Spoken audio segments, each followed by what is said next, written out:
a fixed point. The equal distance is the radius. The fixed point is the center. But to manipulate the circle, we'll have to come up with more than a verbal or visual definition. So let's take the circle, drop it onto the Cartesian plane, and derive a general equation for it. Here is a point Pxy.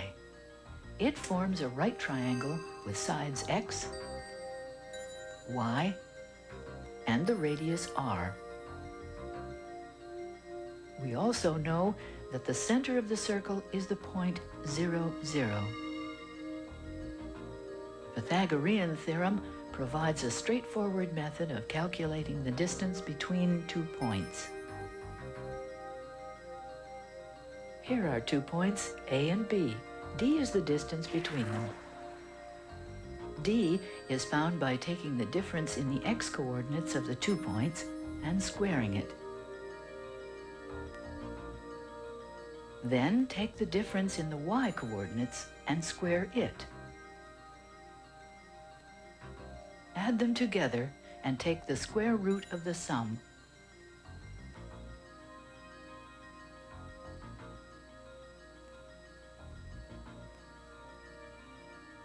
Applying this method to the circle, the radius r equals the square root of x minus 0 squared plus y minus 0 squared.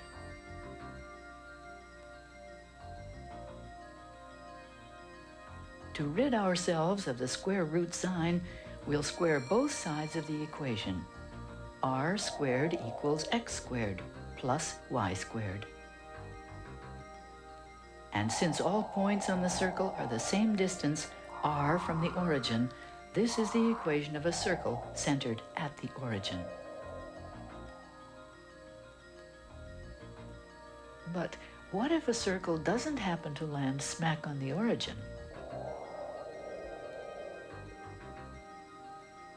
Let's say the center is at the point 2, 3. To find the distance between the center and Pxy, use the Pythagorean theorem again. The radius equals the square root of x minus 2 squared plus y minus 3 squared. And again, we'll square both sides.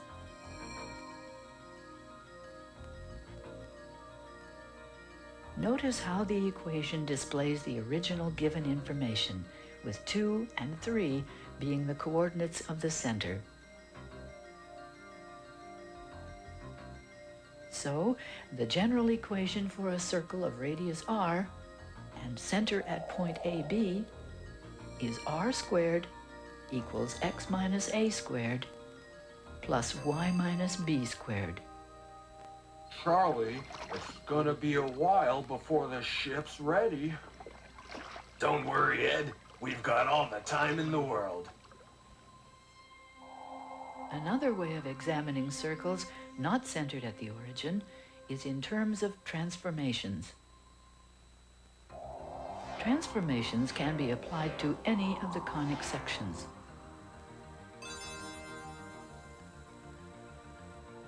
In a simple translation, each point on the original figure moves the same distance and direction to form an exact replica. Here's a circle centered at the origin. If the radius of this circle is 5 units, then the equation is x squared plus y squared equals 5 squared, and we can write it either way. Now we'll apply a translation to the circle, moving it to a new position on the Cartesian plane. The center of the circle is now at point 10, 7. Let's determine the translation that moves or maps the original circle onto the image circle. The center of the image circle is, as we said, 10, 7. So the x value of the center and all points on the circle have been increased by 10. And the y values have been increased by 7.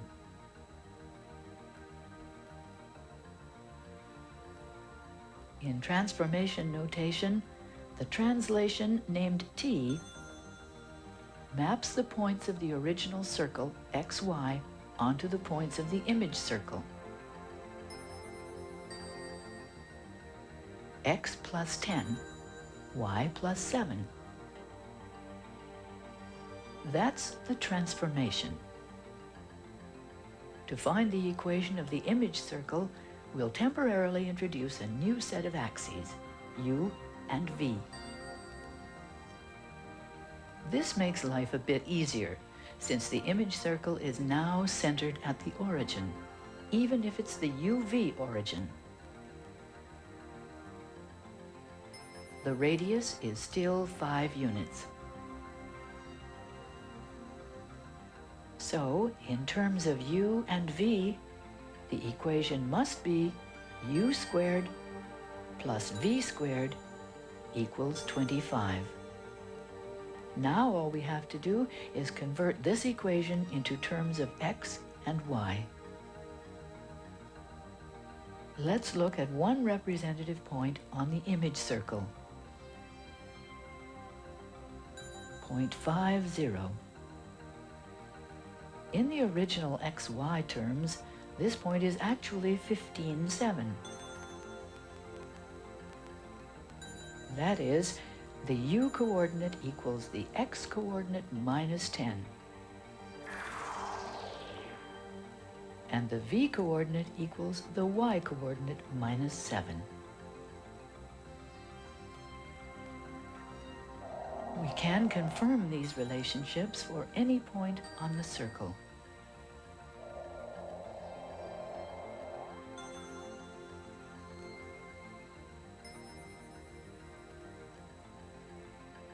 Substituting into the UV equation gives us the equation of the image circle in xy terms. X minus 10 squared plus y minus 7 squared equals 25. So there it is, the equation of the image circle in terms of x and y. But be careful, even though the equation has minus signs, the transformation has plus signs. You know, Charlie, the temple has been really helpful. Well, Ed, we've seen the circle, but it's those other shapes I really don't know much about.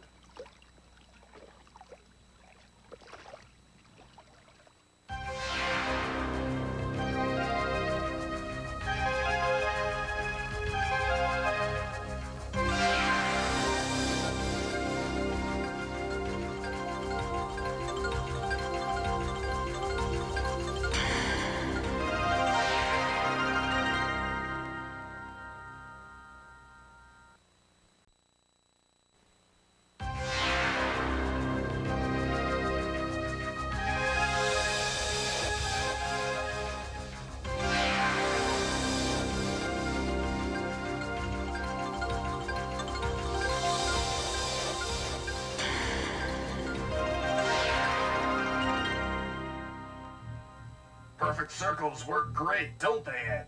Just think of the wheel. Yeah, so why even bother with something like an ellipse? The importance of the ellipse wasn't fully recognized until the 1600s, when Johannes Kepler proved that the 6 known planets traveled in elliptical orbits around the Sun. Oh, what did I say? We've seen a plane slice through the cone to reveal a circle. Then, as the angle of the cut became steeper, the elongated shape of the ellipse was revealed. The equation for a circle of radius 5, centered at the origin, was x squared plus y squared equals 25. Essentially, the elongated shape of an ellipse results when a circle undergoes a dilation transformation. So let's derive an equation for the ellipse from the equation for the circle. Here's a list of some of the points on the circle. If we apply a dilation that stretches the circle in the vertical direction, the image is an ellipse.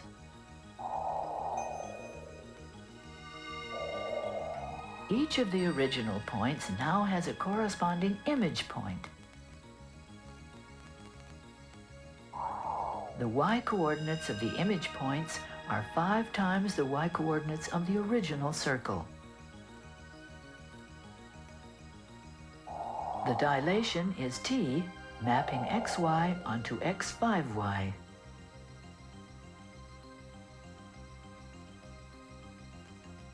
So the ellipse is really just the circle stretched vertically by a factor of 5.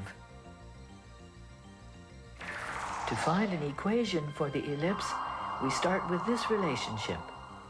Its y-coordinates are 5 times the original y-coordinates.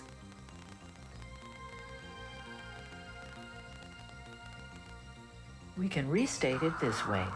The original y is 1/5 of the image y. So each point xy on the image corresponds to the point x, y/5 on the original.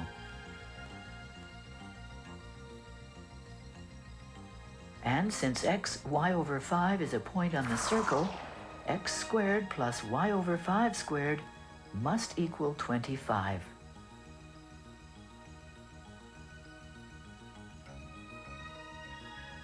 This is the equation for the ellipse.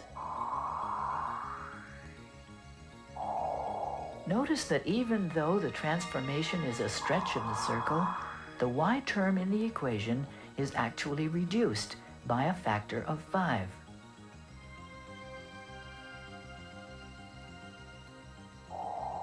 The circle can also be stretched horizontally.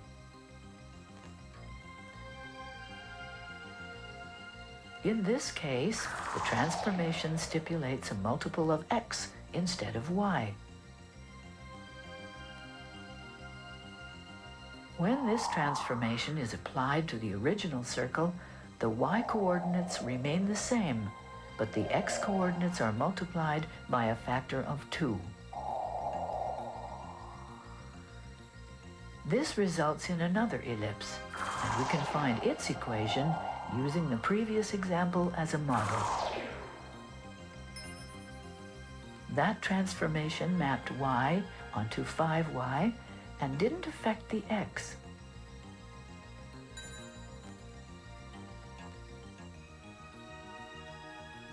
In the equation, we saw that the y term had been replaced by a y/5 term. Now we have a transformation that maps x onto 2x. So, to arrive at the equation for this new ellipse, we simply replace the x term in the original circle's equation with x/2.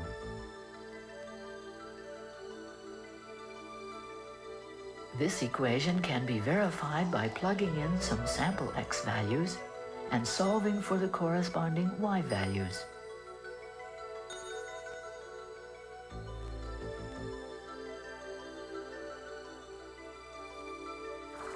Now we'll do an example where the transformation affects both the x and y coordinates. T maps xy onto 3x4y. It's another dilation transformation.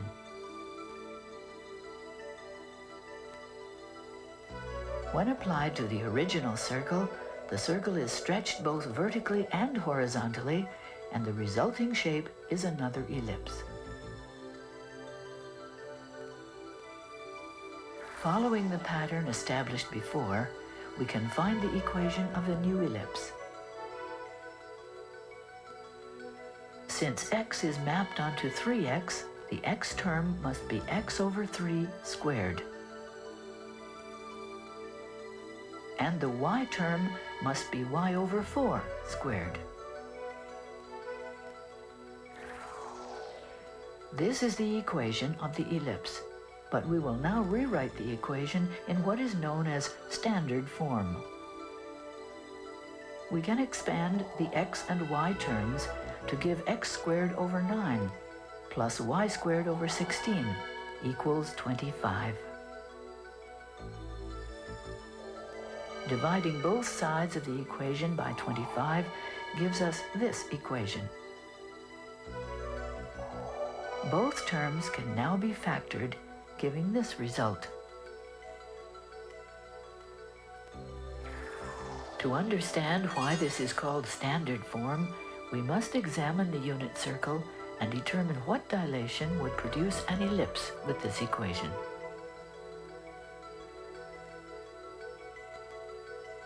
Following the earlier pattern, the dilation must map xy onto 15x20y. Let's call the 15 the horizontal stretch factor and represent it by b. 20, the vertical stretch factor, we'll call a. If this general transformation is applied to the unit circle, then the equation of the image ellipse is x squared over b squared plus y squared over a squared equals 1. Examining the graph of this general equation reveals some characteristics of the ellipse. The x-intercepts are b and negative b. The y-intercepts are a and negative a.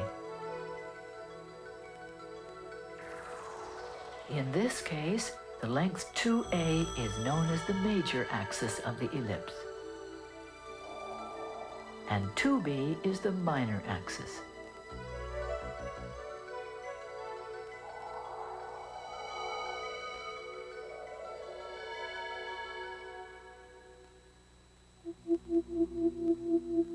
I figured it out, Ed. We can do our time travel right here.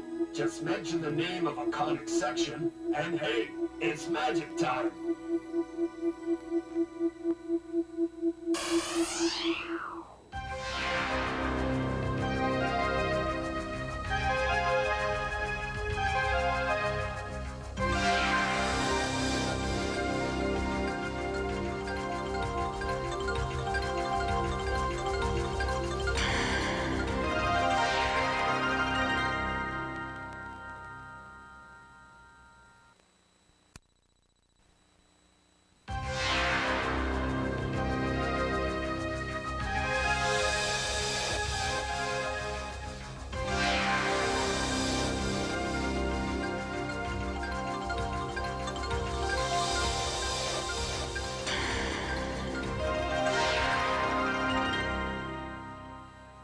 See, Ed, the temple can take us anywhere at any time we want.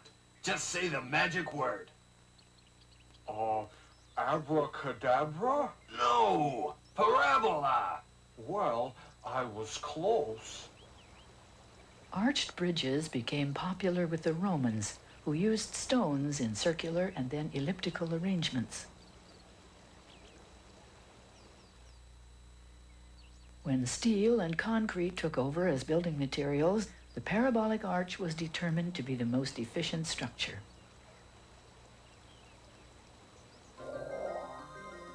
As we've seen, a parabola is revealed when a cone is sliced parallel to its slant side. Let's place the parabola onto the Cartesian plane and see how the equation compares with the circle or the ellipse. The simplest parabola has its vertex at the origin and is symmetric about the y-axis. This symmetry is revealed in a table listing some of the points. When x is either 1 or negative 1, y is 1. When x is 2 or negative 2, y is 4, and so on. The emerging pattern shows that y is equal to x squared, and this is the core of all parabolic equations. And because the square of something is always positive, the y value is always positive, which is why this parabola opens upward and doesn't extend below the x-axis. A parabola that does open downward is y equals negative x squared. This parabola, in effect, is a reflection of y equals x squared. All the y coordinates are now negative. In transformation notation, t maps xy onto x negative y. T is a reflection transformation. As with other figures on the Cartesian plane, a translation can be used to move the original parabola to a different location on the grid. Let's apply a translation to the parabola. T maps xy onto x plus 3y, a slide 3 units to the right.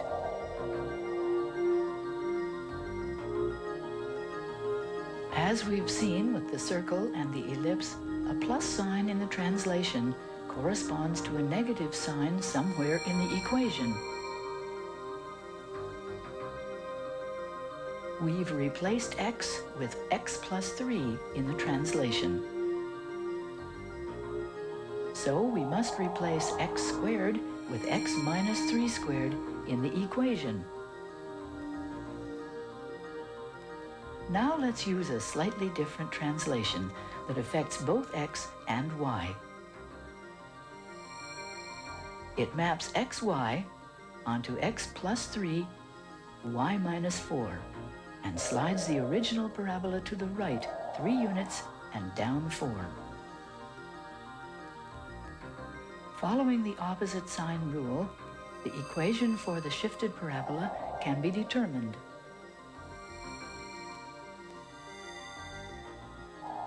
We usually write the equation with the y isolated. If we apply a dilation to the parabola, we can get a variety of different shapes without changing the orientation or position.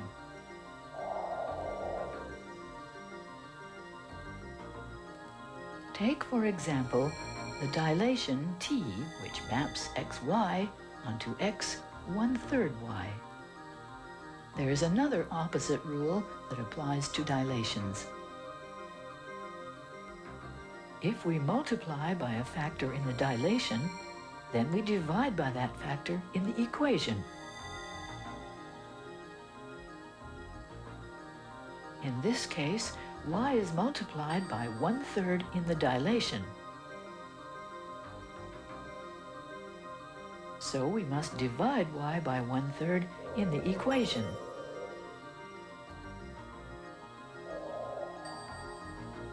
Isolating y, the new equation becomes y equals 1/3 x squared. And when plotted, looks like this. Sampling some points on the two parabolas, each new y coordinate is 1/3 of its old value.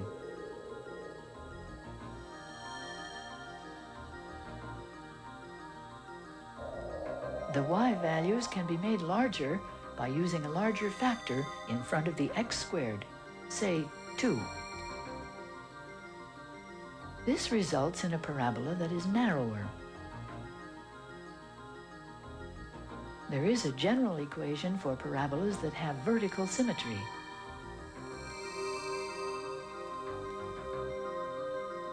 The general equation has values like a, h, and k instead of numbers, and we can identify the characteristics of the parabola independently.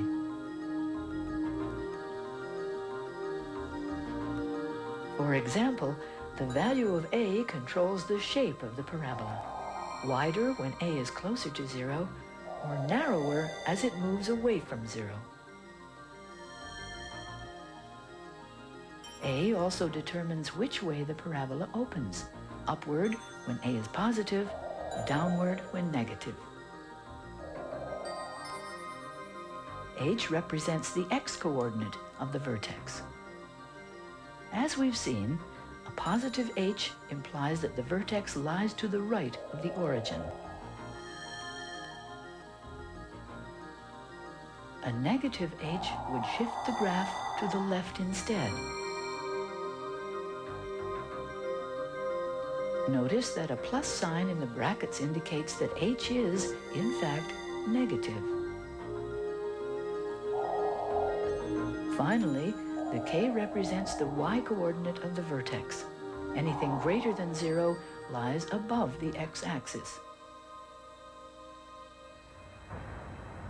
We can determine an equation for the retractable roof of Sky Dome in Toronto by establishing a set of axes to work with.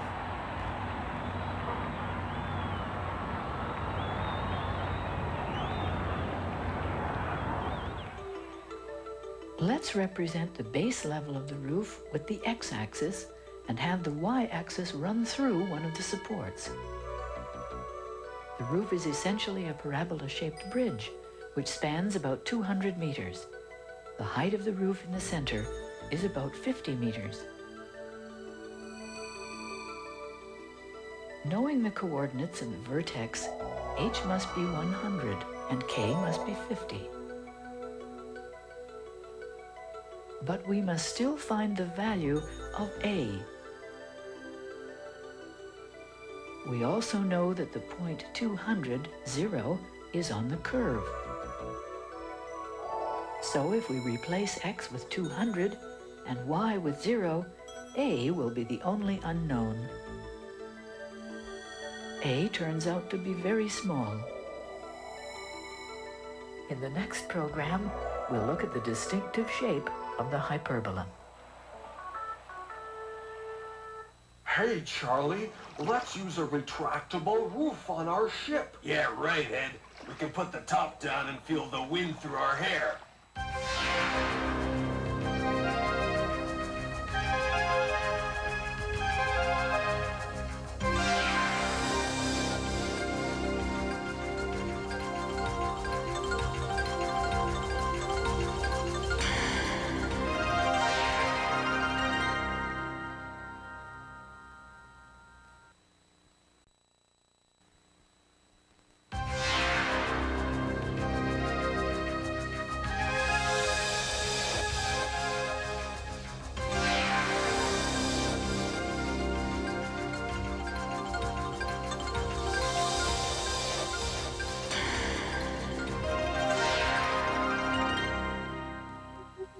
Go on, Ed. Ask and ye shall receive. Okay. Hyperbola? In the year 1911, Ernest Rutherford's experiments with atoms showed that when one positively charged particle approaches another, it is repelled along a path shaped like a hyperbola.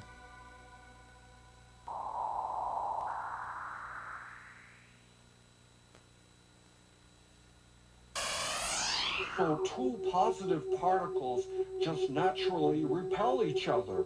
Eh, Charlie? That's right, Ed. Maybe that's why you're starting to get on my nerves. We've seen the plane slice the cone to produce a circle, an ellipse, and a parabola. If the angle is increased even more, the plane will finally cut through both halves of the double cone to give a hyperbola.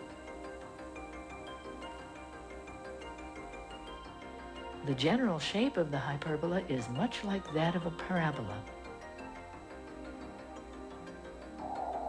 In fact, without the other half of the hyperbola, it might be difficult to tell them apart.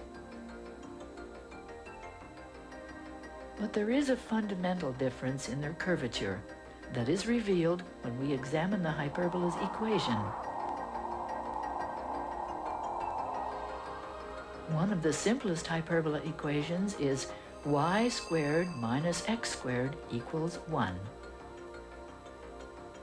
Writing this equation as y squared equals x squared plus 1, we can solve for y itself.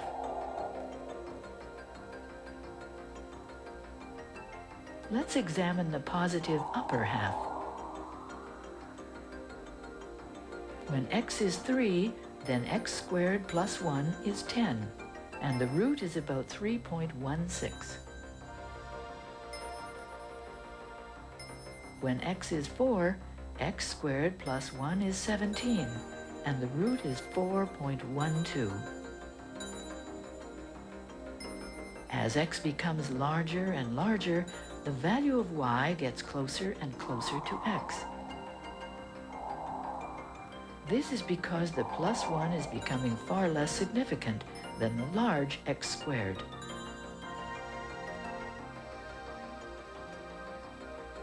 As x gets larger, the equation approaches y equals the square root of x squared, which is x. The true y equals x graph is this straight line.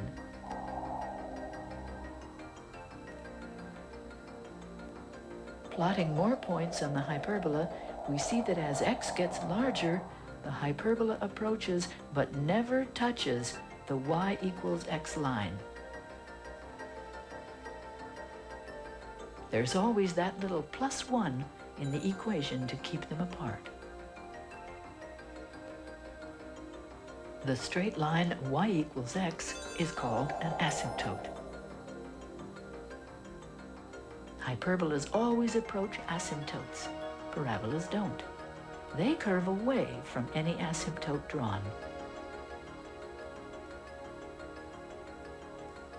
The points where the two halves of the hyperbola are closest are called the vertices of the hyperbola.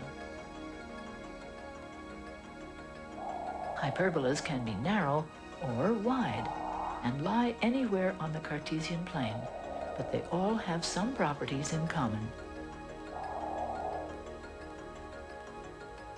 The major or transverse axis is defined as the line that joins the two vertices. The perpendicular bisector of the transverse axis is called the conjugate axis, or the minor axis. We can assign a length to the two axes by constructing a rectangle that's bounded by the vertices and has the asymptotes for diagonals. In this case, the lengths of the two axes are equal. We've seen that the distances from any point to the two foci always differ by the same amount.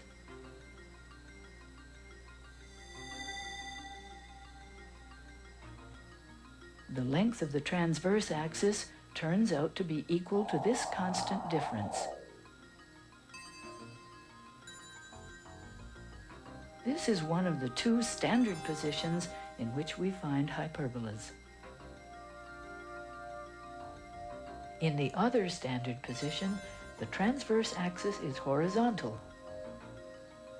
One way of looking at this position is as a reflection of the first position in the line y equals x.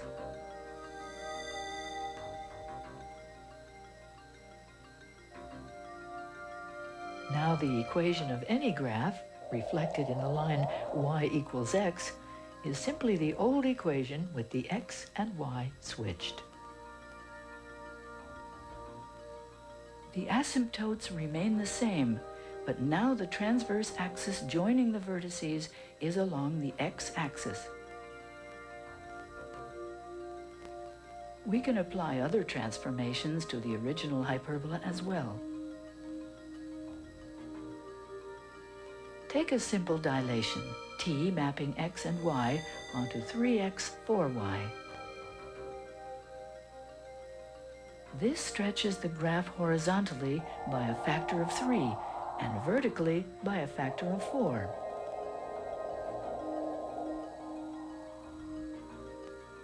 To find the new equation, we apply the opposite rule established in the last program. We are multiplying x and y by the factors 3 and 4 in the dilation. So we simply divide by those factors in the equation, x over 3 and y over 4.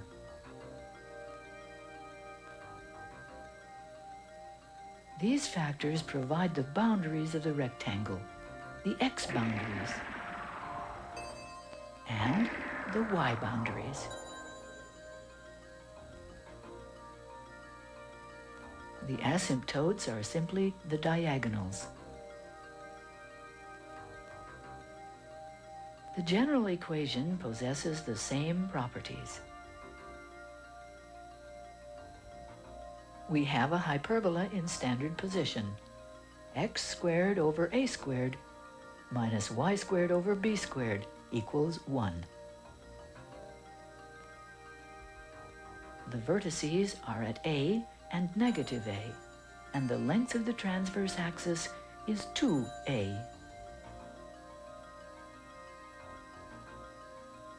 B indicates the vertical limits of the rectangle and provides the length of the conjugate axis, 2b. The equations of the asymptotes can actually be determined directly from the general equation. They are y equals bx over a and y equals negative bx over a.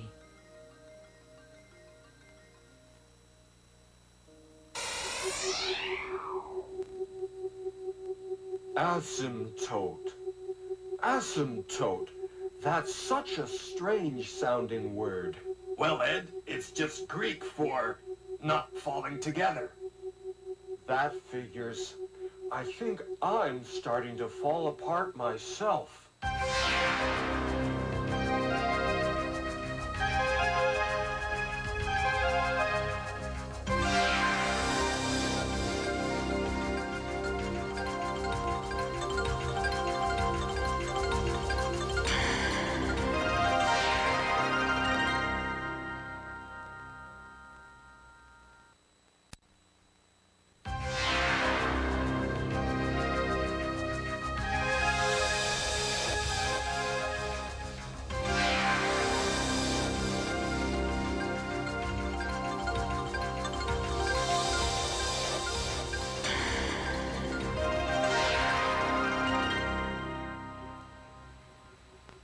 I guess we know all about the 4 conic sections, eh, Charlie? Right, Ed.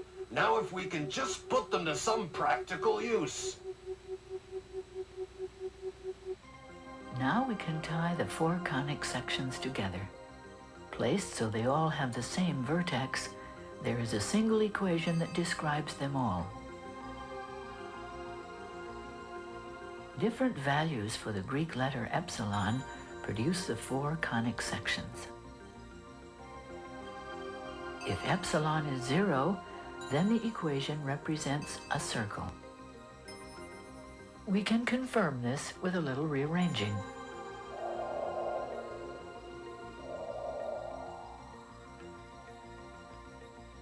Epsilon values between 0 and 1 produce an ellipse. A lower value, such as 0.1, describes an ellipse that is almost a circle. A higher value, and the ellipse is more elongated. The epsilon value measures the curvature and is called the numerical eccentricity of the conic. An eccentricity of 1 corresponds to a parabola. And greater than 1, a hyperbola. Similarly, the eccentricity of a hyperbola determines how straight the curve is.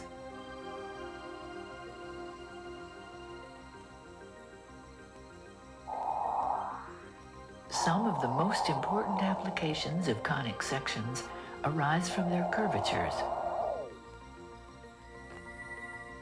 These unique shapes reflect light and sound waves in distinct patterns. The circle is fairly obvious. Standing at the center of a circular foyer, your voice projects in all directions. But each point on the circular wall reflects the sound back to the center. If the ceiling is spherical, the sound will return with even more reinforcement.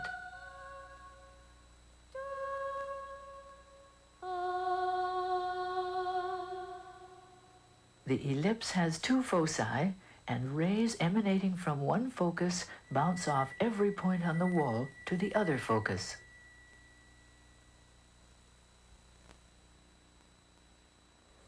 This occurs vertically in the Paris subway system.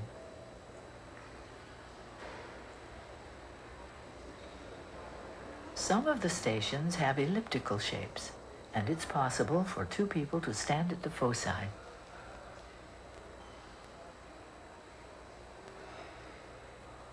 Their voices project in all directions, but the elliptical roof converges all the sound toward the opposite focus.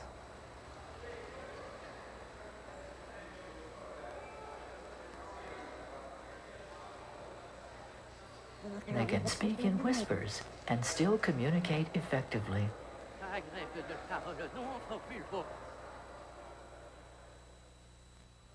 The parabola also has a unique curvature. Parallel rays of light or sound all bounce toward the focus.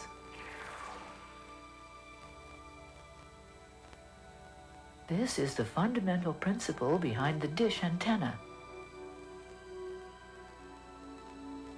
and the reflecting telescope.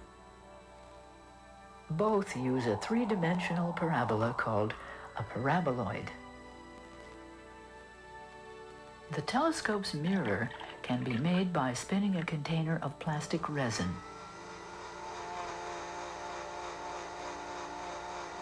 The resin sets in the shape of a paraboloid, which can be coated with metal and polished. Situated at the base of the telescope, a paraboloidal mirror concentrates the incoming light to a central focus. The same principle is used in reverse in the headlights of an automobile. The bulb is situated at the focus of a paraboloidal mirror.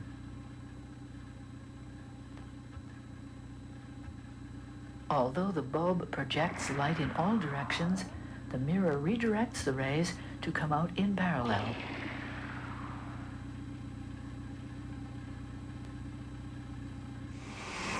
Some headlight designs have now been modified to take advantage of the reflective property of the ellipse.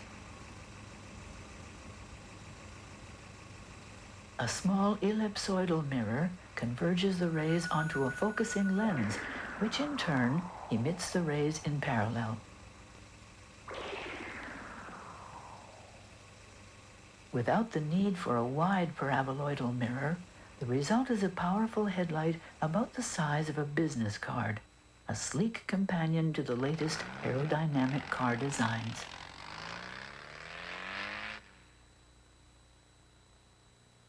The hyperbola has many applications as well, although they are somewhat more difficult to observe.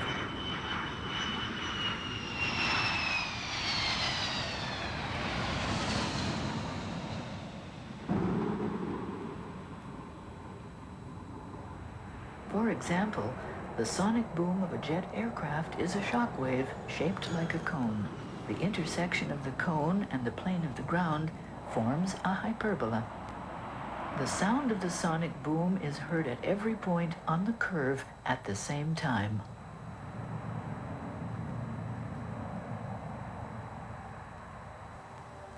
Hyperbolas also play a role in the space program. Interplanetary probes change direction when they fly past the planets. The probe approaches the planet virtually in a straight line, but the planet's gravitational field pulls the probe into a curved path.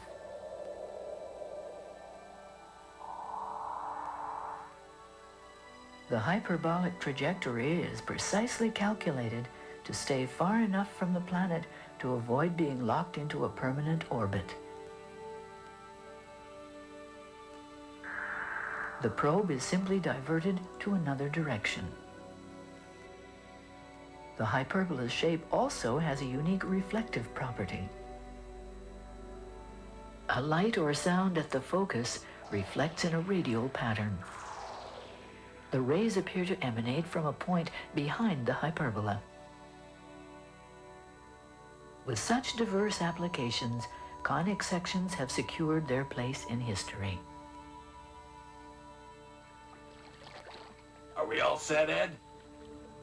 Sure, Charlie. We've got the circular deck, the ellipsoidal headlights, and the paraboloidal antenna. Don't we have a hyperbola anywhere?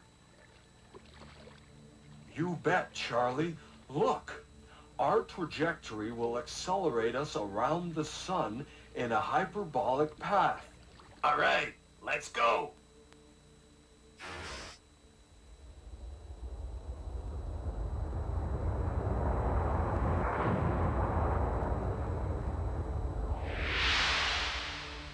Kick in the hyperwarp, Ed. Okay, Charlie. I guess it is time to go home.